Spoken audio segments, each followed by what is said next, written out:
Now at 6, Carthage schools want to add funding to an arts program, but some parents oppose it. Plus, the Seneca Fire Protection District is asking voters to approve their first tax increase since 1988. I'm Samantha Walker, and I'll have that story coming up. And scammers posing as Liberty Utilities find a new way to swindle victims. The 4 states' most watched news starts now. Carthage voters have some big decisions to vote on affecting the Carthage School District. This is KOAM News at 6. I'm Dow Quick. KOAM's Melissa Alexis joins us in the studio now with details of the upcoming ballot issue. Thanks, Dow. One initiative on the ballot is an operating levy, a tax increase meant to give teachers a pay hike. The second issue on the ballot is a bond that would go towards building an auditorium for performing arts, including choir, theater, and band students. The Carthage superintendent believes both of these will improve Carthage schools. I think most people believe that teachers are worth it and deserve it. The Carthage School District wants to raise the current operating levy from $3.05 to $3.60, a 55-cent property tax increase. And this would be put towards a salary increase for Carthage teachers. A more competitive wage. Carthage has recently fallen behind with our salary schedules with our local neighboring school districts. And we're trying to fix that issue. Currently, Carthage has the lowest teacher starting salary of any school in the Ozark Conference, leading to a difficult time recruiting teachers. What happens in our school districts now has an impact on our community later. And so it's vital to be able to attract good teachers and to also retain those teachers. The second issue on the ballot is a bond that would go towards building an auditorium for performing arts, including choir, theater, and band students. It'll also include a tornado safety shelter. Now our classrooms at the high school are undersized for our band and choir program. This would provide an adequate space. The auditorium would also provide a FEMA shelter. Right now the high school campus does not have a FEMA shelter. And so, there is a safety aspect to it. Through the additional space, the district would pursue a junior ROTC program. The bond would not increase taxes, only extending the current tax. The superintendent says he thinks both issues on the ballot will improve Carthage schools if approved. But he says many who oppose the operating levy feel that way due to the tax increase. On the opposite side, I think the biggest complaint is just that they don't want to see taxes increase. We understand that. We wouldn't be asking if we didn't feel it was necessary. People are already able to cast their votes. Early voting has started and the election is on April 8th. In the studio, Melissa Alexis, KOAM News. Melissa, thanks. The Seneca Area Fire Protection District is also asking voters to approve a tax proposal. If approved on April 8th, this one would be the first tax rate increase for the district in decades. KOAM Samantha Walker has details. The Seneca Area Fire Protection District says they're seeking a tax rate increase to help address rising equipment costs. The district's call volume has increased by 300% over the years, and staff say the need to update equipment to keep up is clear. It is a real struggle just to send a firefighter into a burning building. It costs about $15,000 in equipment to be able to send them inside. And so that's a huge substantial cost for us when our budget is roughly $160,000 every year. If passed, the increase would nearly double the tax rate to roughly 53 cents per $100 of assessed property valuation. According to the fire district, if you own a property assessed at $75,000, your taxes would increase from $38 to $74. The district has not had a tax rate increase since it was started in 1988. Staff say while the rate hasn't changed, the price of proper equipment has. Nowadays that truck costs $150,000.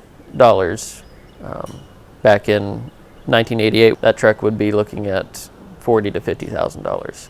In order to purchase one of those trucks new, it would require our full budget, if not more. If approved, the district plans to focus on updating equipment and making sure all volunteers have safe turnouts. The district currently has roughly 20 volunteers, but they say the increase would allow for them to recruit and equip more. Just looking at today's fires, they're growing 12 times as fast as what they were when we started the district. And so our need to respond quicker with better equipment is today more dire than ever before. The vote for the tax proposition will be held April 8th. Reporting in Newton County, Samantha Walker, KOAM News. This Saturday, the Fire District is hosting an open house for the community where the public can ask questions about that tax proposal. You can learn more on our website. You see it there, KOAMnewsnow.com. Let's check in with Chief Meteorologist Doug Heddy now for our first look at the weather. Yeah, and it turned out to be a beautiful Wednesday for us today. Again, temps mid to upper 70s, well above where we should be for this time of the year. A lot of clouds during the afternoon. Not a big deal, not too windy. 72 in Joplin, 72 is where we stand in Pittsburgh. The winds, we really aren't seeing much. Upwards of 10 miles per hour at times. Our temperature is still sitting low to mid 70s. Will slowly drop off as we go through the evening hours through the 60s and eventually into low to mid 50s later on tonight. Here are the clouds. We have a weak system which is passing to our south. Some showers and thunderstorms later tonight, mainly northwest Arkansas and south. We may get an isolated thunderstorm in our southern county, but overall it looks good. Temps continue near 80. The winds really get moving as we head into Friday. Also some scattered thunderstorms, cooler for the weekend. We'll break it all down for you here in just a bit. Catching a few, the Neosho Police Department is warning residents about a new internet billing scam. The department released information about how a resident fell victim to a suspect posing as a Liberty Utilities bill collector over the phone. The scammer provided the victim with 2 barcodes and instructed them to make a payment at Walmart. Walmart does accept barcodes as a legitimate payment method. However, when the victim contacted Liberty to verify the payment, they learned they'd been a victim of fraud. In this case, like I said, the guy received a phone call and was convinced that he had an overdue bill because he was behind on his bill. He knew that, so it seemed more legitimate to him, so he went ahead and processed it. Now online, some of our viewers have said they or their business had interactions with scammers claiming falsely to be Liberty. Liberty released information on how consumers can make sure they stay safe before falling victim to a scam. You can find that information on our website, KOAMnewsnow.com. Companies and students converge on the campus of MSSU for the annual Spring Career Fair. That's coming up. And a luncheon today in Carthage serves as an Empowerment for Women conference. Missouri Southern State University was a hot spot for future careers today. They held their annual Spring Career Fair with more than 100 companies attending. Students explored careers and graduate school opportunities from networking to turning in resumes. MSSU will also offer students a chance to search for an internship with an expo this fall. The Carthage Chamber of Commerce held a luncheon entitled Empowering Women in Business today. That event was held at the Leggett and Platt building in Carthage and brought together local leaders and entrepreneurs. Author and power coach Anita Brooks led the discussion, emphasizing the importance of spiritual and emotional strength in navigating the world of business. I want to help increase the income, I want to help prime the profits, and I want to strengthen the sustainability of American businesses because I want American businesses to be strong. Brooks talked about some of the biggest regrets people have before they die. She says one of the biggest is not finishing all their goals before they go. A little bit later, a couple of Mustangs get ready to take their games to the next level. John has more on the senior standouts coming up in sport. Plus, our temperatures stay nice, but the winds really pick up as well. We're going to talk about that coming up.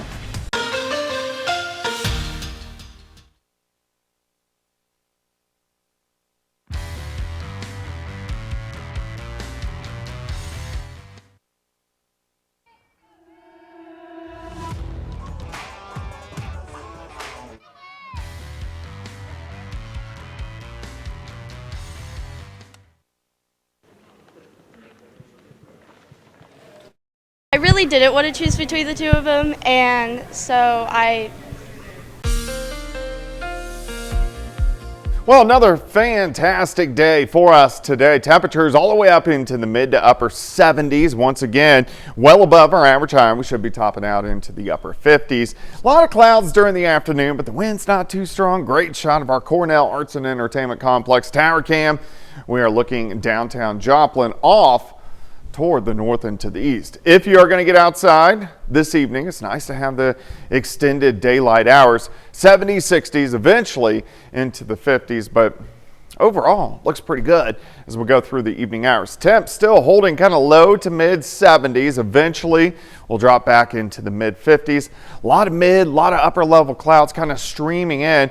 We have a severe thunderstorm watch down through parts of Texas, but we are going to get some thunderstorms and some stronger ones really from Fort Smith into Texas. So just south of our region, our southern counties may get an isolated thunderstorm, but this system is going to slide just to our south. That guy's the bigger one, and he will move in by the time we go into Friday.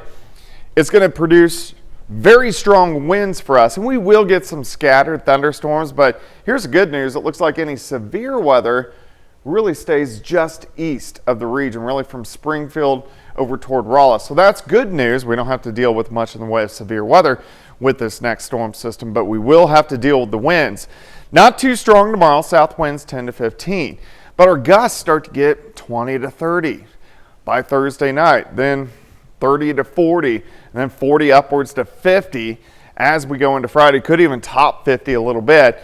They'll start to come down Friday evening, and then it's still going to be windy on Saturday, just not near as bad as what we're going to see on Friday. So this is kind of a trash can in your neighbor's yard situation, maybe a couple neighbors down as the winds really pick up on Friday. Very similar to what we had early last week. All right, so isolated shower in our southern counties, but quite a bit of sunshine on Thursday. Let's stop at the noon hour. We're getting into lower 70s. Let's go to the afternoon, high temps, 79, 80, 81 degrees. Let me take you through Thursday night. We're going to go all the way into Friday morning. Temperatures only drop into the upper 50s. Southerly winds keep our temperatures up. And then here's where our storm system moves in. So here's 2:30 p.m. These clouds, this is a dry line, meaning it's separating the warm moist air and the warm dry air. And a few thunderstorms will try to pop up along that line, but really get going once they get east of us, and then especially once they push into central Missouri, and that's where the severe threat is. So I think we'll get a few scattered thunderstorms. I just don't think we'll see much in the way of severe weather. And then we still deal with the winds all the way into Saturday morning. All right, 54 to start, 71 by noon. High temp, great day. 81 degrees on your Thursday. With this system on Friday, it does cool down a bit. So we'll be in the 50s over the weekend. Our southern counties could get a few showers Saturday evening, but overall, I think it will be an okay weekend. 81 Thursday, 77 on Friday. 58 Saturday, 56 on Sunday, but we pop right back into the 70s Monday and Tuesday. Kind of up and down for us next week. Chance for thunderstorms again by next Tuesday afternoon. Loving those temps, and 81 tomorrow. I know, 81 sounds pretty good. Yeah, bordering on summer temps. Thanks, Doug. Still ahead, 4 of our local high school basketball teams play in state quarterfinal games, and Missouri Southern softball hosts Maryville for a doubleheader. John Dales has those stories and more coming up next in sports. It's state tournament time for high school basketball in Kansas, and a handful of our local teams are in action this afternoon into this evening. We'll start with Colgan boys basketball. Unfortunately, the Panthers season comes to a close today. They fall in the quarterfinals 58-25 to Mound Ridge, who's the #1 seed, defending state champ. Oh yeah, and undefeated on the year. Colgan ends the season with a record of 13-11. Switching over to the girls' Class 3A state tournament, Neodesha also comes up short this afternoon. Lady Streaks fall to 2-seed Halstead 50-33. They finish the season with a record of 18-4. Now to Class 1A Division I. The girls from Colony Crest face undefeated Little River in the quarterfinals. That's in Dodge City. That one just about to get tipped off. And then back to Class 3A, this might be the best game of the night. Girard girls basketball faces the defending state champion, Silver Lake. That's set for an 8 p.m. tip-off. This is the second meeting of the year between these two. The Eagles won the first by just 2 points. Missouri Southern softball has played just 2 home games so far this season, but over the next couple of weeks, the Lions play 12 consecutive games, all in Joplin. And what better way to begin the homestand than a midday doubleheader? Lions face Maryville.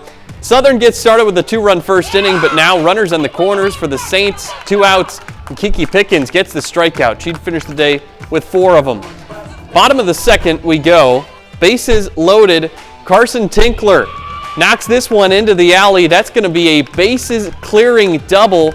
And just like that, MSSU has a 7-0 lead. Lions would score 5 runs in that inning. Maryville's pitcher, Ella Ludden, does get a strikeout to end the inning. But at this point, damage is already done. We go ahead to the bottom of the third. Maddie Rolfs sends this one back up the middle and through for an RBI single. Second runner gets called out at the plate here, but a run scores, and Southern now leads 8-0. And here's Tinkler with a nice snag at the hot corner to get the final out. Lions dominate Maryville 8-0. They pick up right where they left off over the weekend. Now to game 2. Saints got started early, top of the first. Jenna Kosnoff hits a line drive. This will one-hop the fence in left, and Maryville leads 1-0.